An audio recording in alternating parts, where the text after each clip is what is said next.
with every other geographical landmass succumbing to the power of Eastern European nations.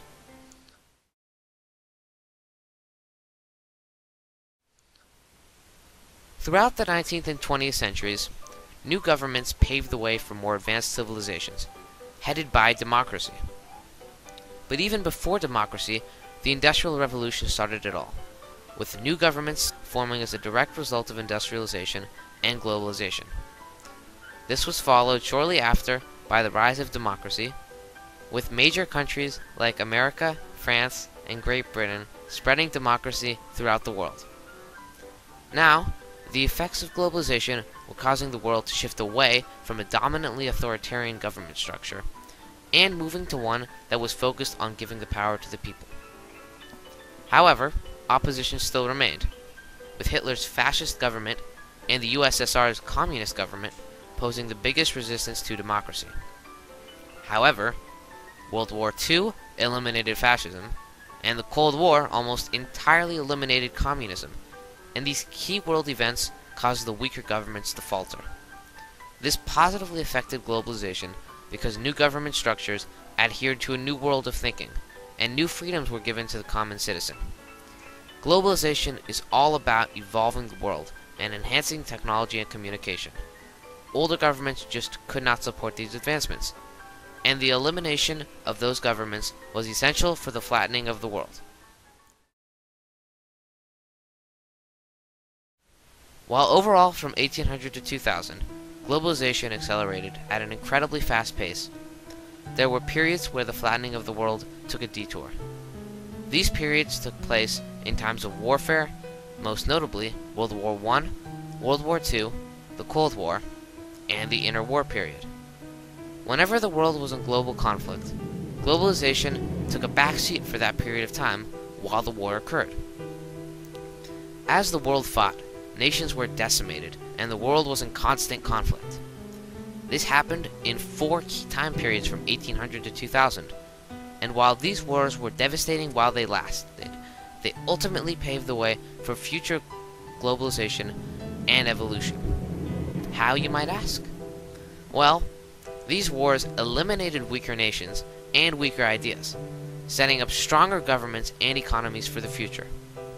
Even from a pure warfare perspective, military equipment and technology evolved and improved, keeping militarism in line with globalization. Therefore, even with gruesome warfare being a somewhat common influence during the 19th and 20th centuries, globalization never stalled for long.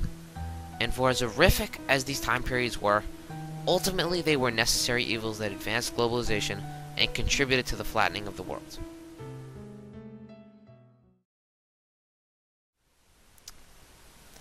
Can you imagine a 21st century world without the internet, television, and telephones? Hey, don't worry, I can't either.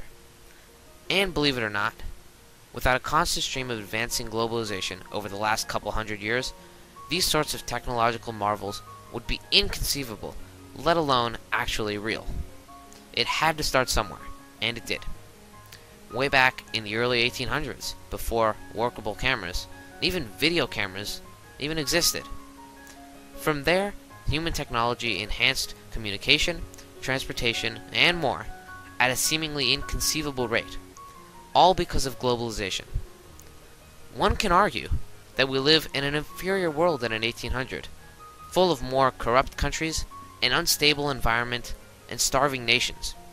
But it is undeniable that the process of globalization has positively affected the world, and will continue to produce future advancements as humanity marches onward in Globalization 3.0.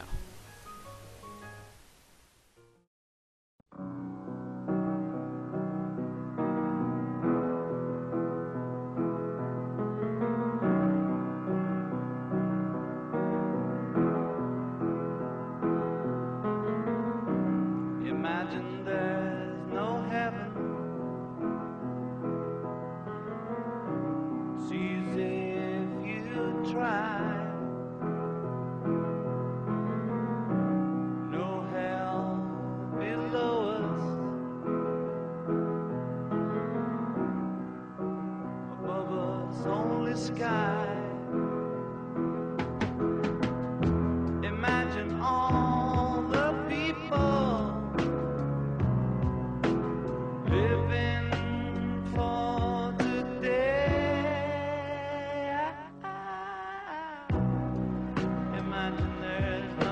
country.